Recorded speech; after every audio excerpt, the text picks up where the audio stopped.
कल ईद है, अब कपड़ा खरीदूंगा और सिलाऊंगा तो टाइम लगेगा। आज चांद हो गया, कल ईद है, चलो रेडीमेड पंजाबी खरीद लेता हूं। कलिया चक्के मार्केट में गया और एक रेडीमेड पंजाबी खरीदता है। उस पंजाबी की कीमत है 500 रुपए। उसके पास पैसे हैं 490 रुपए, लेकिन उसको 10 रुपए कहीं मिल गए।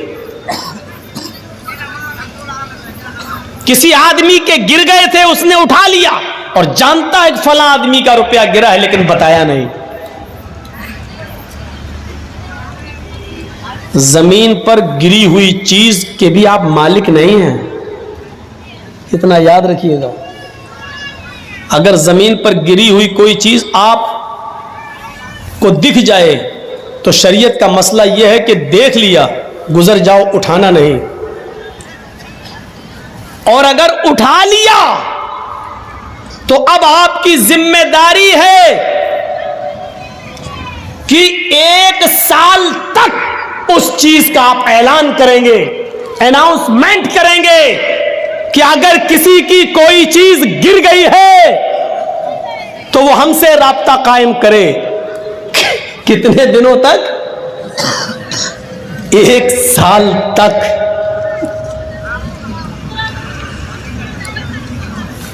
एक साल तक आप उसका अनाउंसमेंट करेंगे, 1 साल तक। और जब 1 साल के बाद भी कोई नहीं आता है, उसका मालिक नहीं मिलता है,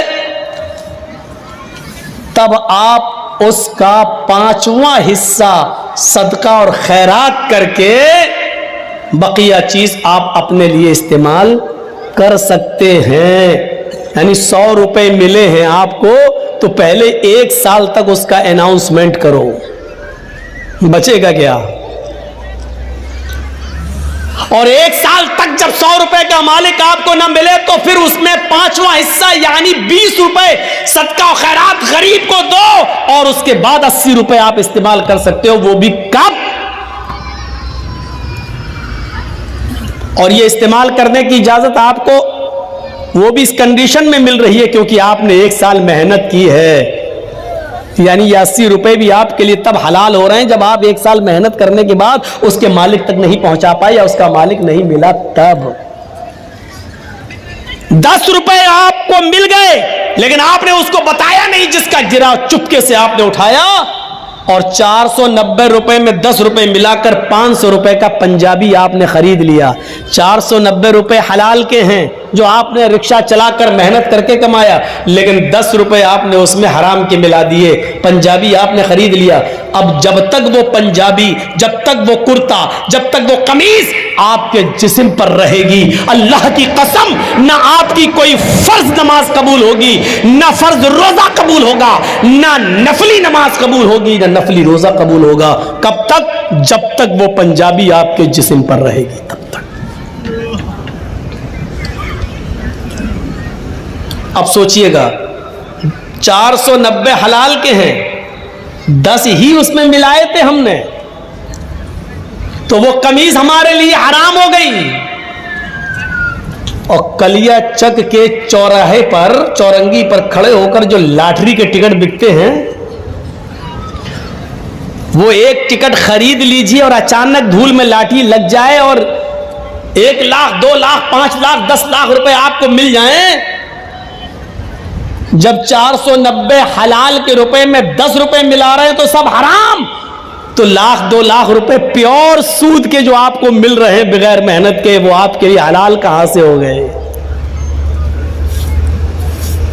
और एक मामले में आपका सुल्तानगंज भी बदनाम है, कलिया चक भी बदनाम है, मौजमपुर भी बदनाम है, लखीपुर भी बदनाम है, और इस इलाके के अक्सर गांव बदनाम है, चाहे वो बस्टम नगर हो या 16 माइल, सब बदनाम है। क्या हो?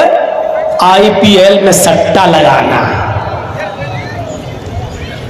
और अभी शुरू होने वाले हैं IPL मैच, एक एक बॉल पे सट्टा लगता है, एक एक बॉल पर।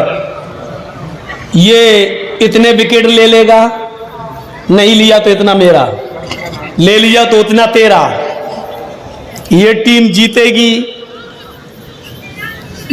एक एक बॉल पर सट्टा लगता है कि दूसरे नंबर पर बॉल जो जाएगी उसमें छक्का लगेगा, उसमें चौवा लगेगा। ये हमारे अंदर ये चीजें आ कहां से गई?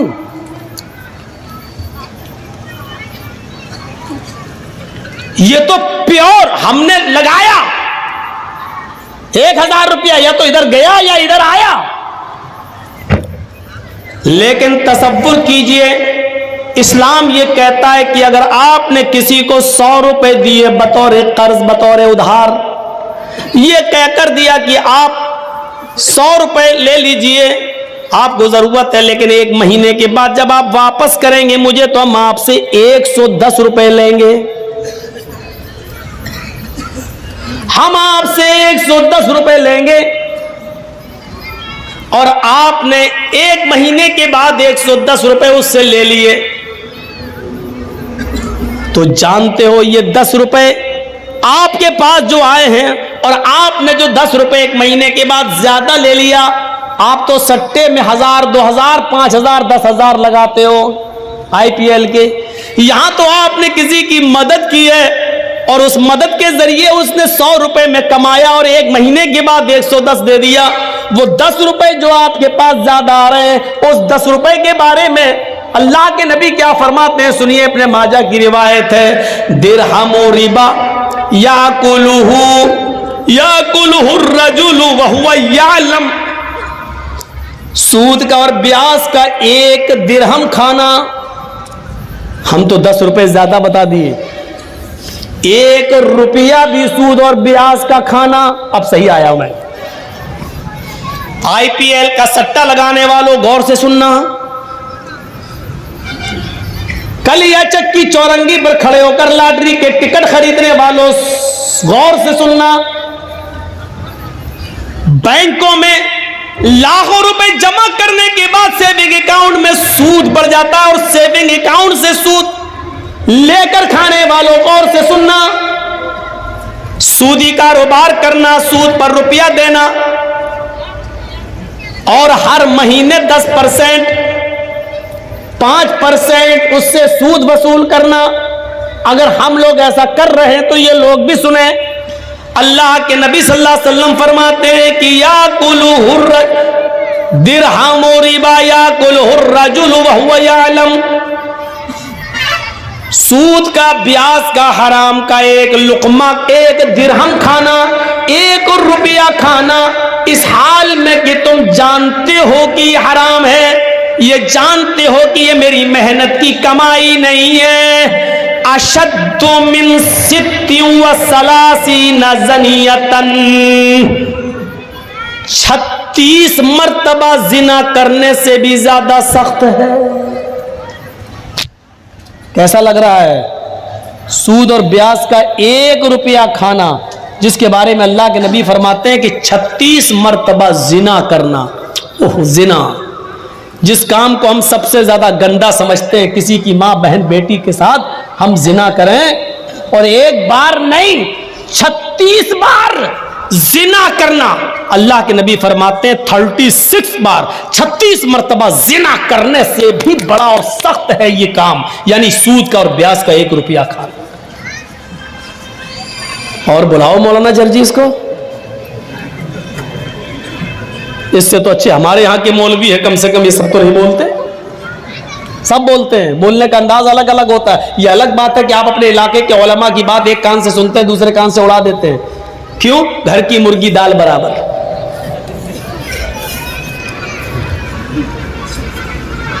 36 बार रूह कांप जाएगी, रूह।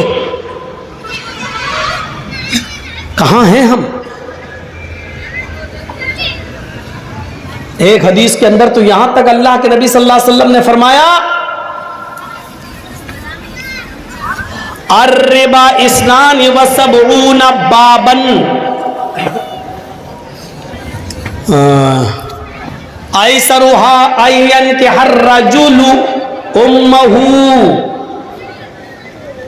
सूद के, ब्याज के, हराम माल खाने के 72 दरवाजे हैं। इस्नान 2, सबून 70, 70 और 2 कितने हो गए? 72। अल्लाह के नबी क्या कहते हैं? और रिबा इस्नान व सबून बाबन, सूद के और ब्याज खाने के 72 गेट हैं, 72 दरवाजे हैं, 72 गेट्स। देयर आर 72 गेट्स, 72 दरवाजे हैं सूद और ब्याज के। उसमें सबसे छोटा और हल्का दरवाजा बता रहे हैं अल्लाह के नबी 71, और इससे बड़े बड़े हैं, लेकिन सबसे हल्का दरवाजा क्या है? सबसे हल्का गेट क्या है? सबसे करीब का दरवाजा क्या है? आयन के हर रजुलुम्महु, सबसे करीब दरवाजा सूद और ब्याज का 72 दरवाजों में यह है कि एक आदमी अपनी सगी मां के साथ निकाह कर ले। सगी मां के साथ निकाह हो जाएगा? मौलाना जर्जी साहब एक लड़के का निकाह पढ़ा रहे हैं, लड़का अपनी मां के साथ निकाह कर रहा है। जर्जी साहब 1,00,000 मरतबा भी पढ़े, या अय्युहल्लज़ीना आमनू तक़ुल्लाह हक़्क़ तुक़ातिही वला तमूतुन्ना इल्ला व अंतुम मुस्लिमून, या अय्युहन्नासु तक़ू रब्बकुमुल्लज़ी ख़लक़कुम मिन नफ़्सिन वाहिदा व ख़लक़ मिनहा ज़ौजहा व बस्स मिनहुमा रिजालन कसीरन व निसाअ। 1,00,000 मरतबा भी कुरान की आयतें पढ़ जाएं, लेकिन इसके बावजूद वो निकाह नहीं होगा, क्योंकि मां लड़के पर हलाल नहीं हो सकती है। अब वो सोच रहा है कि मेरा निकाह हो गया, और रात में वो अपनी मां के साथ हम बिस्तरी करता है, मिलता है, ये सोच कर कि मेरा तो निकाह हुआ है मां के साथ। तो क्या निकाह और निकाह के कलमात पढ़ने के बावजूद, ये कुरान की आयतें पढ़ने के बावजूद, क्या उसकी मां उसके लिए जायज हो जाएगी? नहीं। अगर वो हम बिस्तरी करता है तो ये जिना ही माना जाएगा और हरामकारी मानी जाएगी। तो अल्लाह के नबी कहते हैं कि 1,00,000 बार कुरान पढ़कर निकाह पढ़ा देने के बावजूद मां हराम ही रहेगी। आई सरुहा आयन के हर रजुलुम्महु, कि मां के साथ कोई आदमी निकाह करे लेकिन वो निकाह के बावजूद भी हरामकारी करता है। इसी तरीके से सूद और ब्याज के माल पर चाहे कितनी दुआएं पढ़ के खाओ, बिस्मिल्लाह, तो बिस्मिल्लाह कहने से हलाल नहीं हो जाएगा। सूद और ब्याज बिल्कुल सूअर के गोश्त की तरह होता है। आप लाख कहिए बिस्मिल्लाह अल्लाहू अकबर, लेकिन सूअर हलाल नहीं होगा, कुत्ता हलाल नहीं होगा। सूद और ब्याज की रकम पर कितने ही दुआएं पढ़ डालो, हलाल नहीं होगा। मां के साथ निकाह करते वक्त कितनी ही आयतें पढ़ डालो, लेकिन मां लड़के पर हलाल नहीं होगी। इतनी क्लियर बात हो गई।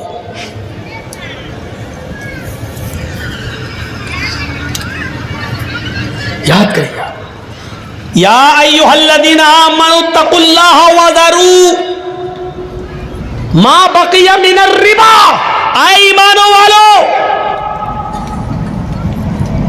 जो तुमने माल दिया है असल लागत पर और जो बढ़ गया है उस बढ़े हुए माल को छोड़ दो। व ज़रू मा बक़िया मिनर रिबा, अल्लाह से डरो और बढ़ा हुआ माल हर हाल में छोड़ दो, हर हाल में छोड़ दो, उसको किसी भी कीमत पर मत लो। ये कुरान कह रहा है, उसको किसी भी कीमत पर मत लो।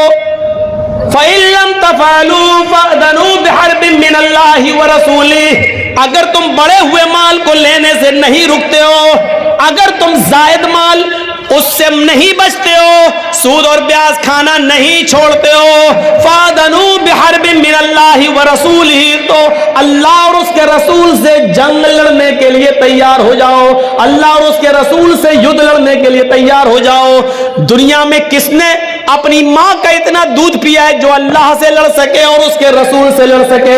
दुनिया में ऐसा कौन सा मां का बेटा है जिसने अपनी मां का इतना दूध पिया है कि वो अल्लाह रब्बुल आलमीन से जंग कर सके और जीत जाए, अल्लाह रब्बुल आलमीन का मुकाबला कर ले? मेरे प्यारे साथियों, तसव्वुर करो, फ़अज़नू बिहर्बिन मिनल्लाहि व रसूलिही, ये अल्लाह फरमा रहा है, कुरान की आयत है कि सूद खाने वालों, जायद माल खाने से बच जाओ, उसको छोड़ दो, किसी भी कीमत पर उसको अपने ऊपर इस्तेमाल मत करो। वो जो बढ़ा हुआ सूद है वो आप ना अपने ऊपर इस्तेमाल कर सकते हैं, ना अपने बीवी बच्चों पर इस्तेमाल कर सकते हैं। अरे उस बड़े हुए सूद को मस्जिद के चंदे में देने में भी इस्तेमाल नहीं कर सकते हो।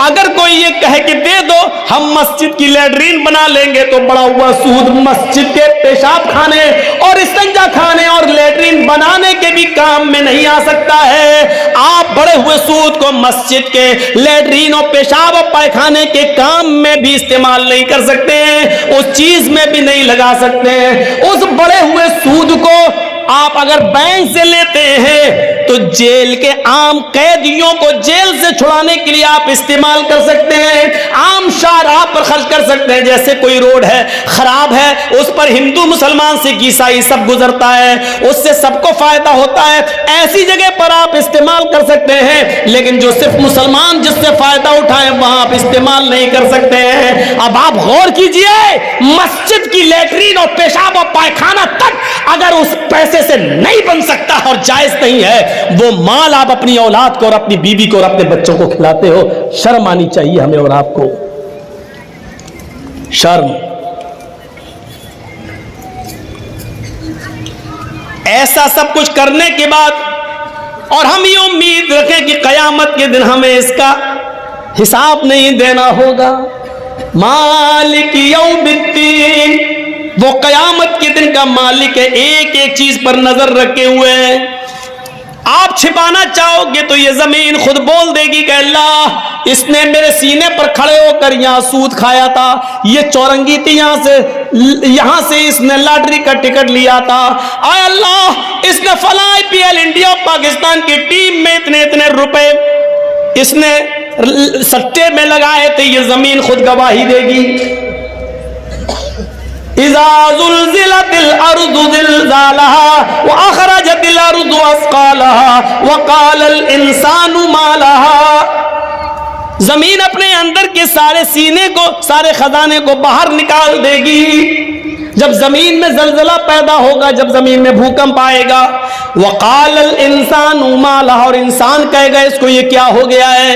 यौमइज़िन तुहद्दिसु अख़बारा, उस दिन ये जमीन अपने अंदर के एक एक चीज को बयान करेगी, बोलेगी। ये मत सोचिए कि जमीन कैसे बोलेगी, जमीन तो बेजान है, जमीन तो बेजान है, कैसे बोलेगी। मोबाइल क्या है, जानदार है क्या? मोबाइल बोल रहा है कि नहीं बोल रहा है? रेडियो क्या है,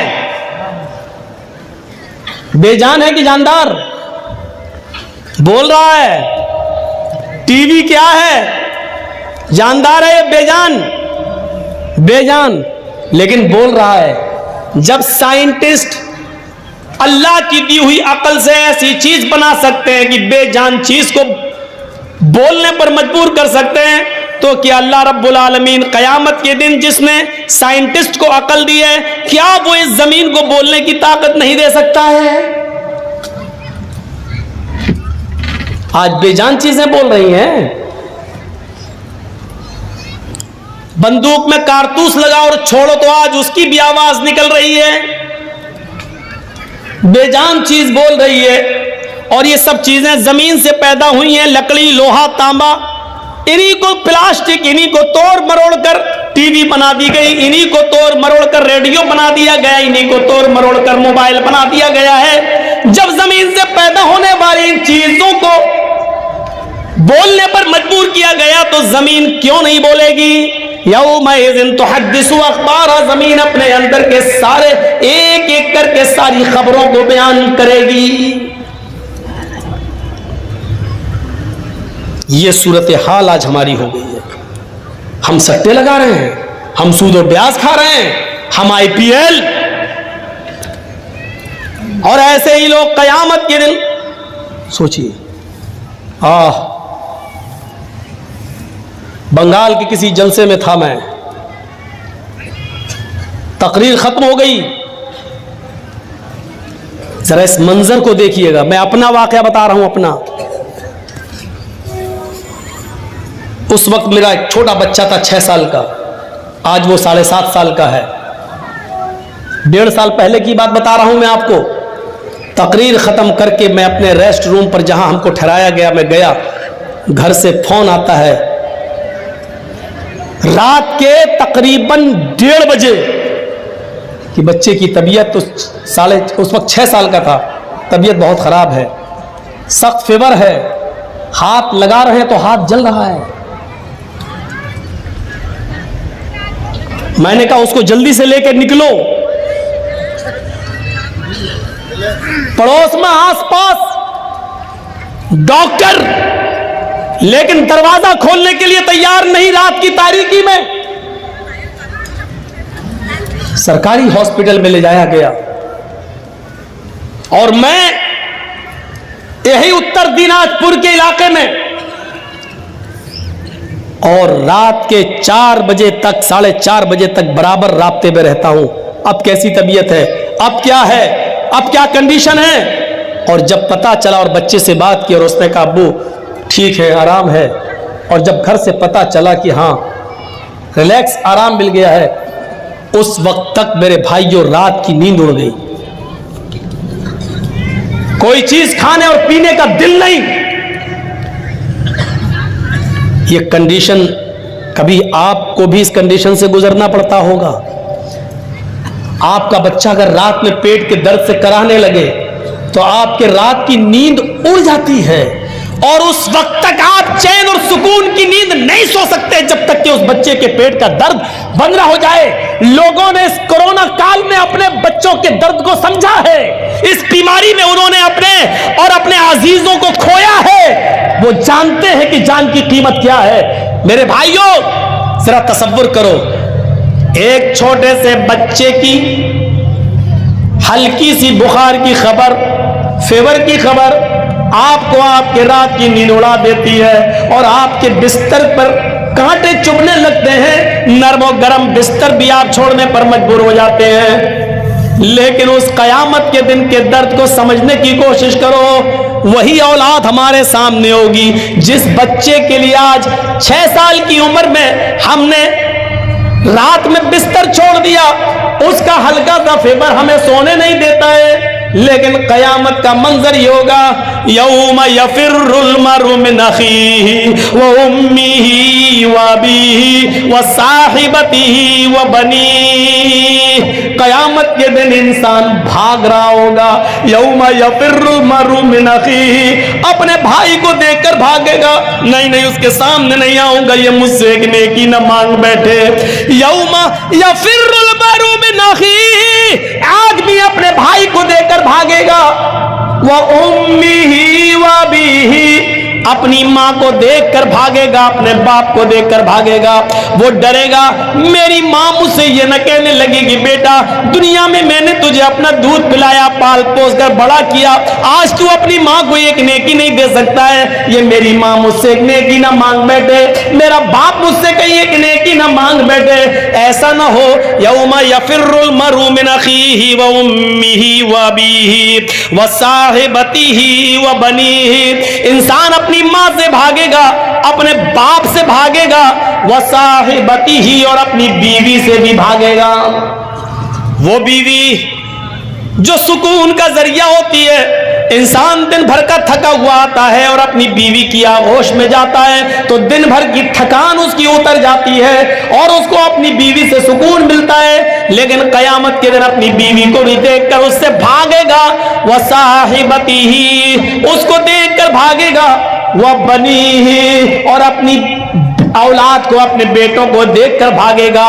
वो बेटा जिसका हल्का सा फीवर और पेट का दर्द हमारी रातों की नींद उड़ा देता है, लेकिन कयामत के दिन बाप अपने बेटे को देखकर भागेगा, नहीं नहीं नहीं नहीं नहीं, ये तो मुझे मरवा देगा, एक नेकी मांग ली हम कहां से देंगे।